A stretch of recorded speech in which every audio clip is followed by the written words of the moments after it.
Nunca fui el tipo de hombre que dudaba de su pareja.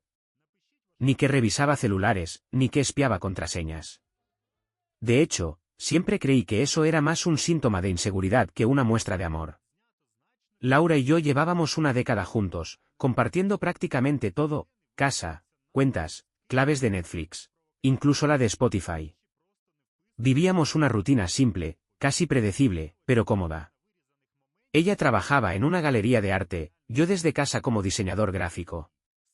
Y aunque a veces nos pisábamos los espacios o discutíamos por tonterías como quién se olvidó de comprar el pan, nuestra vida, al menos desde donde yo la veía, era estable. O eso creía. Los últimos meses empezaron a dejarme un sabor raro. Nada evidente, nada de lo que uno pueda agarrarse para decir, esto está mal. Era más como un zumbido de fondo, una sensación apenas perceptible de que algo había cambiado. Y no precisamente para bien. Laura había empezado a quedarse más tiempo en la galería. Decía que estaban preparando una exposición importante, algo de arte emergente. Yo le creía, claro. Incluso me ofrecía ayudar con algunos diseños para los folletos, pero me dijo que ya lo tenían resuelto, que no me preocupara. Supuse que estaba estresada. Le dejaba sus tiempos. A veces volvía tarde, se metía a bañar y se dormía antes de que yo pudiera decirle cómo me había ido el día. Otras veces, simplemente decía que no tenía ganas de hablar. Me repetía a mí mismo que era una racha, que todas las parejas pasan por etapas así. Pero lo que realmente me confundía eran los pequeños detalles. Cosas que, por sí solas, no significaban nada, pero que juntas empezaban a formar un patrón. Un perfume nuevo que no era el suyo, ropa interior más atrevida que no recordaba haber visto nunca.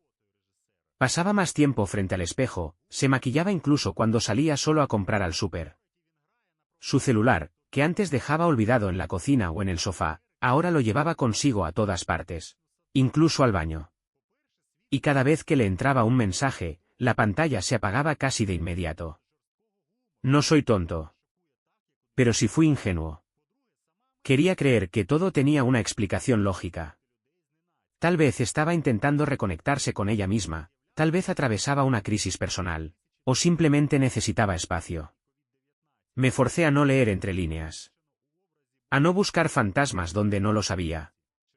Recuerdo una noche, particularmente, cuando me quedé trabajando en el estudio hasta tarde. Laura había salido a cenar con unas colegas de la galería. Yo me sentía raro, inquieto sin razón aparente. Abrí la app de Spotify porque necesitaba algo de música para concentrarme, y noté que alguien más la estaba usando. Nada raro, compartíamos cuenta. Pero lo que me llamó la atención fue que había una nueva lista de reproducción. No le di importancia en el momento, solo pasé de largo. Pensé que tal vez había encontrado una banda nueva o algo así. Al día siguiente, esa misma lista ya no estaba.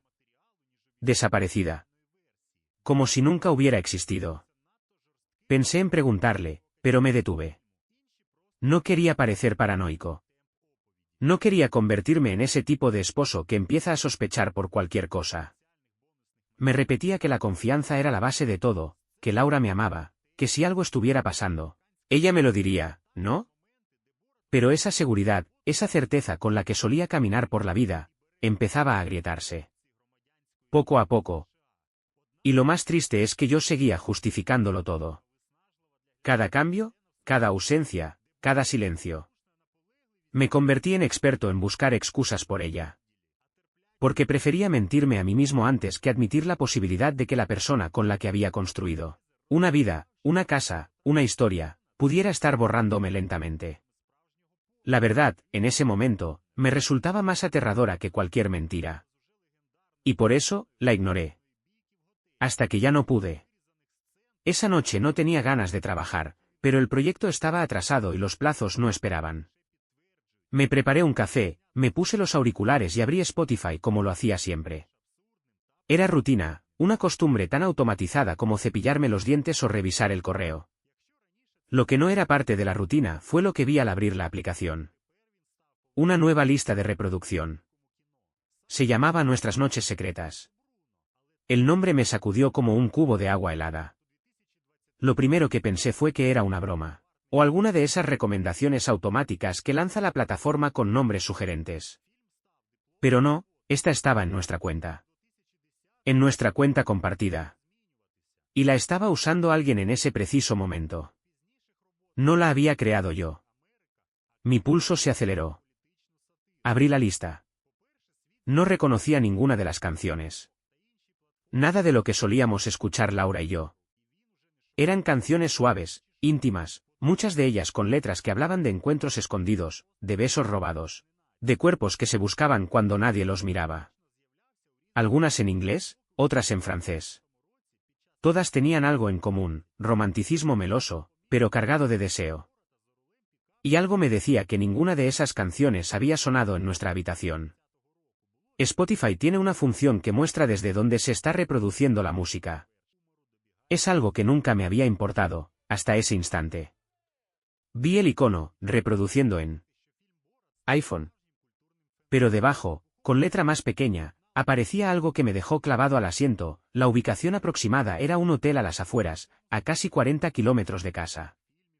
Mi respiración se volvió pesada. Me quité los auriculares. El silencio de la habitación me gritaba lo que yo no quería aceptar. Era martes. Laura había dicho que tenía una reunión con los curadores. Que iba a volver tarde porque estaban montando la exposición. Esa era su coartada. ¿Y ahora? Estaba ahí. En un hotel. Escuchando canciones de amor que no eran para mí. La cabeza me empezó a zumbar. Hice clic en una de las canciones. No recuerdo el título. Algo suave, con guitarras acústicas, voz femenina y letra melosa.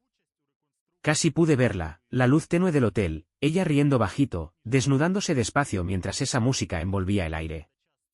No me costó imaginar sus gestos. Sus manos. Su cuerpo. Con otro. Sentí una náusea caliente subir desde el estómago. No era rabia todavía. Era algo más frío, más denso. Una mezcla de incredulidad, vergüenza y humillación. Me sentí pequeño. Sucio. Ridículo. Como si toda nuestra historia hubiera sido una construcción de papel, fácil de arrugar con una sola mentira bien colocada. Volví a mirar la lista. Habían seguido añadiendo canciones. Una tras otra. Como si cada tema fuera parte de una conversación que yo no debía escuchar.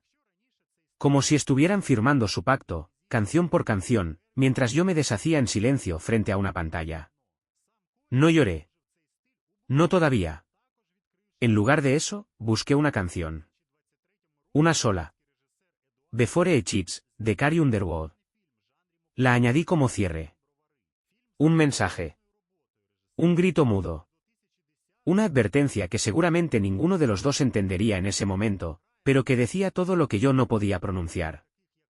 No por cobardía, sino porque la verdad ya me estaba gritando en la cara, sin necesidad de palabras. Terminé el café de un trago. Estaba frío. Me metí a la configuración de la cuenta y cerré la sesión en todos los dispositivos. Eliminé todos los accesos, desvinculé sus aparatos, cambié la contraseña. No por venganza. No por rabia. Lo hice porque necesitaba cortar. Necesitaba detener esa música, esa lista, esa imagen mental que se me había clavado como una espina en el pecho.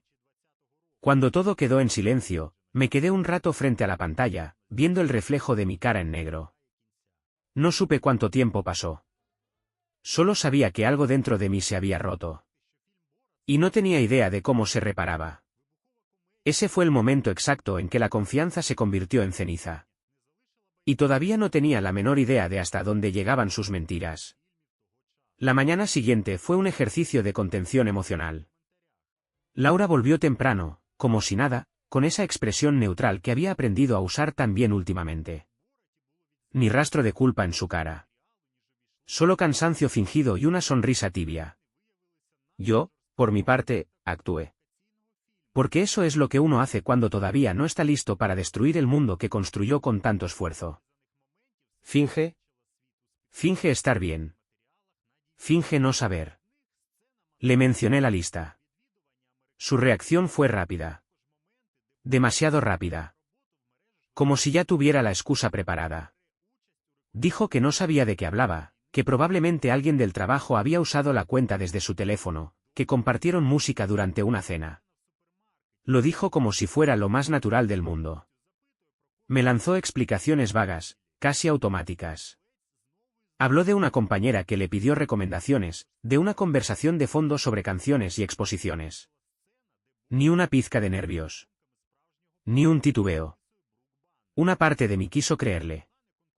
Pero la otra ya estaba demasiado herida.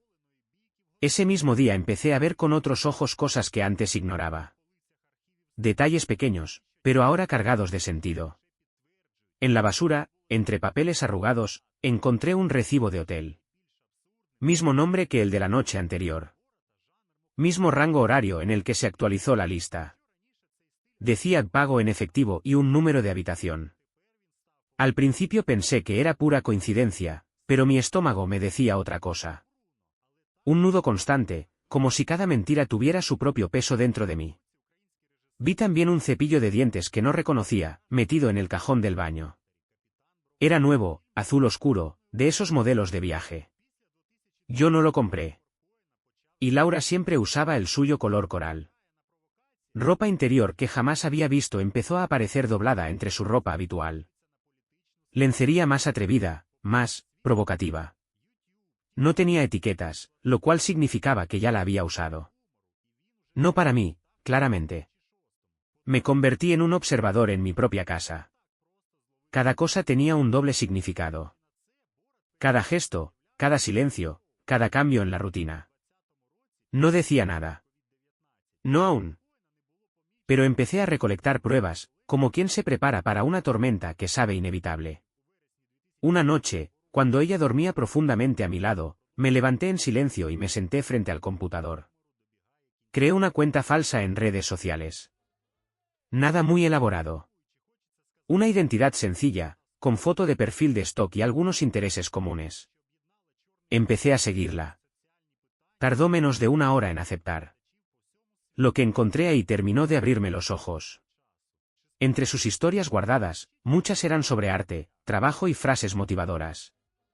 Pero entre todo ese escaparate pulido, estaban los detalles que delataban otra vida. Fotos de platos de comida para dos. Copas de vino en habitaciones tenues. Imágenes en hoteles con nombres que coincidían con los recibos. Y lo más revelador, comentarios. Un nombre que se repetía con frecuencia, Álvaro. No lo conocía. No era parte de nuestro círculo. No tenía idea de quién era, pero parecía formar parte de su presente, ese presente del que yo ya no era parte. Los emojis lo decían todo. Corazones, fueguitos, caritas guiñando el ojo. No eran amistosos. Eran íntimos. Como si todo ese coqueteo estuviera ahí, a plena vista, sabiendo que yo jamás lo vería. Porque claro, no estaba en esa cuenta. No era parte de ese mundo. Seguí el rastro. Álvaro también tenía perfil. Cerrado. Pero la foto lo decía todo, un tipo joven, con barba perfectamente cuidada, fotos en galerías, copas de vino, libros de poesía. El estereotipo perfecto del tipo de hombre que ella solía criticar por ser demasiado pretencioso. Ahora parecía haberse enamorado de uno. No hubo necesidad de más explicaciones. No hacía falta verla con él. Todo estaba ahí, frente a mí. Las pruebas no eran escandalosas. Eran sutiles. Pero lo suficientemente claras para quien ya no estaba dispuesto a engañarse a sí mismo. Y en ese momento lo supe, ya no era una simple sospecha. Era un hecho. La mujer con la que compartí mi vida, la que me prometió verdad, había construido una historia paralela. Y lo peor no era el engaño en sí. Era la manera fría en que me borraba de su presente mientras todavía fingía abrazarme por las noches. El tipo de traición que no grita. Que susurra. Que se infiltra como una gotera hasta que el techo se viene abajo sin previo aviso. Pero lo que ella no sabía era que yo ya había dejado de ser espectador. La función se le estaba por terminar. Una vez que supe la verdad, ya no quise enfrentarla con gritos, reproches ni escándalos. No porque no lo mereciera. Sino porque ella nunca habría aceptado nada. Se habría escudado en su narrativa, que yo era paranoico, controlador, inseguro. Había mentido también que parecía creerse su propio guión. Por eso, decidí que no valía la pena discutir con una actriz en pleno personaje. Lo que necesitaba no era una pelea. Era un escenario. Uno en el que ella se desenmascarara sola, frente a todos los que alguna vez nos creyeron una pareja perfecta. Todo empezó con una cuenta falsa más. Esta vez, no para seguirla, sino para hablar con Álvaro. Me presenté como un coleccionista privado interesado en artistas emergentes, especialmente en curadoras jóvenes con enfoque contemporáneo. Elogié su trabajo. Le dije que había seguido a Laura por un tiempo y que quería contactarla para una exhibición íntima en una casa-galería privada. Bastó con un par de mensajes para que el tipo cayera rendido a la idea. En pocos días, ya me hablaba con confianza, hasta presumiendo la relación. Dijo que Laura era brillante, que su conexión iba más allá del arte. Que estaban explorando cosas juntos. No hacía falta preguntar. Él mismo se encargó de confirmar todo lo que yo ya sabía. Tenía lo que necesitaba. Ahí empezó la jugada maestra. Con ayuda de Clara, una amiga mía de la universidad que trabajaba en eventos culturales, organicé una supuesta exposición privada en una sala pequeña de un centro cultural.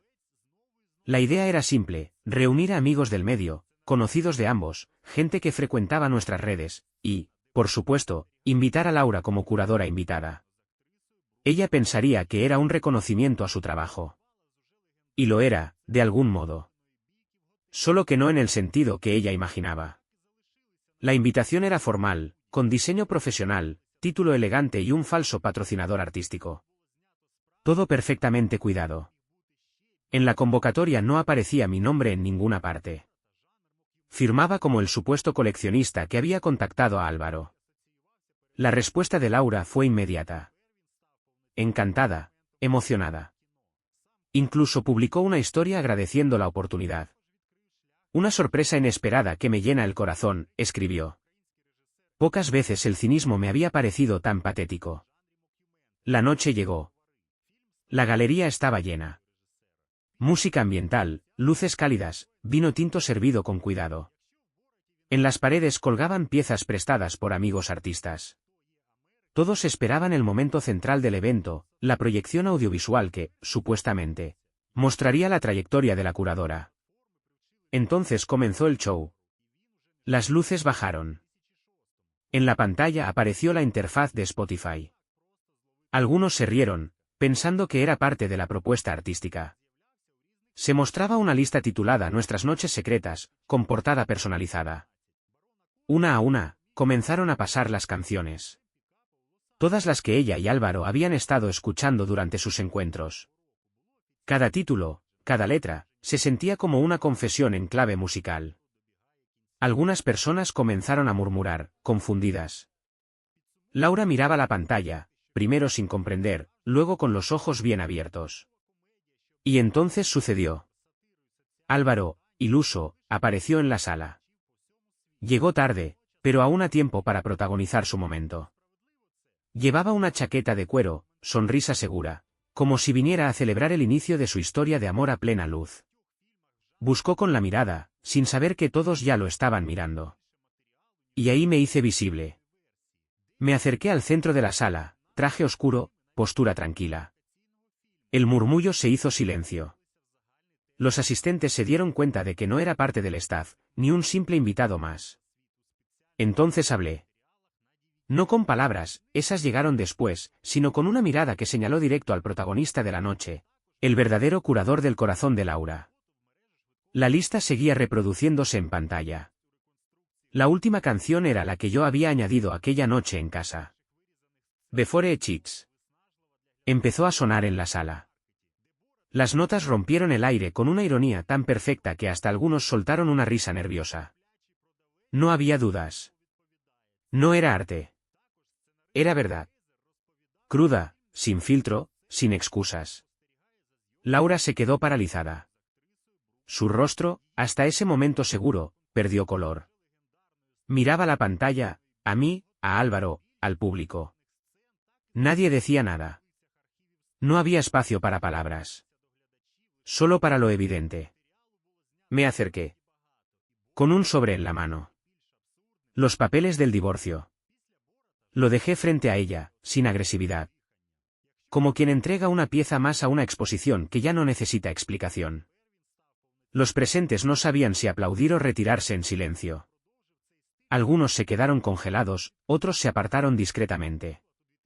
Álvaro, por su parte, intentó acercarse, pero ya no tenía rol en la escena.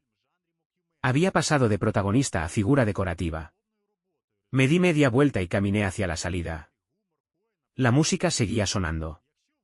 Y por primera vez en meses, sentí que cada paso me alejaba de una mentira, y me acercaba a mi propia paz. La exposición había terminado. Y esta vez, no necesitó curaduría. Después de la exposición, el silencio fue más ruidoso que cualquier confrontación. No hubo gritos, ni llamadas esa misma noche. Solo un vacío. Un eco frío que se instaló en cada rincón de mi casa, en mi cuerpo, en mi cabeza. Sabía que no era el final de todo, pero sí de algo que había muerto mucho antes de que yo tuviera el valor de enterrarlo. Al día siguiente llegaron los primeros mensajes. Cortos, desesperados. Luego vinieron los largos, los que se leen como guiones de una obra dramática mal escrita. Justificaciones, explicaciones, frases que parecían sacadas de un manual de manipulación emocional. Que no era lo que parecía. Que me seguía queriendo. Que fue un error, una confusión, un momento de debilidad. Después vinieron las cartas. Escritas a mano, con tachaduras, con tinta corrida. Algunas dejadas en el buzón, otras sobre el parabrisas del coche. Una incluso llegó por correo certificado. La leí, por impulso, y luego la rompí en pedazos exactos, como si de esa forma pudiera trocear también el daño. Y luego, ella apareció. Primero frente a mi edificio. Luego en la puerta del estudio. En un momento incluso llegó a interceptarme cuando salía del supermercado. Lloraba. Suplicaba. Decía que todo se podía arreglar, que lo de Álvaro no significaba nada, que había sido un escape. Un error. Un impulso. Una aventura sin peso real. Pero ya no tenía derecho a decirme lo que pesaba o no en mi vida. No le respondí. No una sola palabra. Mi silencio era mi forma de volver a elegirme a mí. Por primera vez en mucho tiempo, no quería entenderla, no quería contenerla, no quería justificarla. Lo que había hecho no fue un accidente. Fue una serie de decisiones deliberadas tomadas a espaldas mías, noche tras noche, canción tras canción. Su familia se enteró. No por mí, sino por el escándalo que se propagó rápido en el pequeño círculo artístico donde nos movíamos. Algunos me llamaron, otros simplemente desaparecieron del mapa. Ella, por su parte, fue apartada de la galería. No por lo personal, sino por lo público. La directora le dijo que la imagen del espacio no podía permitirse ese tipo de exposición. Qué ironía, su reputación cayó por una exposición que ella misma no supo leer. Álvaro desapareció. Literalmente. Cerró cuentas, dejó de aparecer en los círculos donde antes se mostraba con tanto orgullo. Al parecer, cuando el arte se vuelve escándalo, los curadores de egos desaparecen sin dejar rastro. Yo, mientras tanto, empecé de nuevo. Me mudé. No por huir, sino por necesidad de espacio real y simbólico. Un lugar sin recuerdos compartidos, sin rincones contaminados por promesas rotas. Pinté las paredes con mis propias manos. Colores sobrios. Silencio en cada brocha. Empecé a dormir mejor. A comer mejor. A escuchar música sin miedo a encontrarle doble sentido. Me compré una cama nueva. Elegí los muebles. Cambié todas las contraseñas. Cerré cuentas compartidas, borré accesos, eliminé dispositivos conectados. No era paranoia. Era sanación. Tomar control. Empezar a decir, esto es mío, y solo mío. Y empecé terapia. No por debilidad, sino porque necesitaba entender por qué dolía tanto. No la infidelidad en sí, eso era solo el acto, sino lo que significaba. El golpe fue menos por lo físico que por lo simbólico, el darte cuenta de que alguien puede dormir a tu lado cada noche mientras construye otra vida paralela sin pestañear. Que puede mirarte a los ojos y hacerte creer que todo está bien, mientras por dentro ya te ha reemplazado en su historia. Eso es lo que más duele. No el cuerpo. No la cama. Sino el desprecio sutil a tu confianza.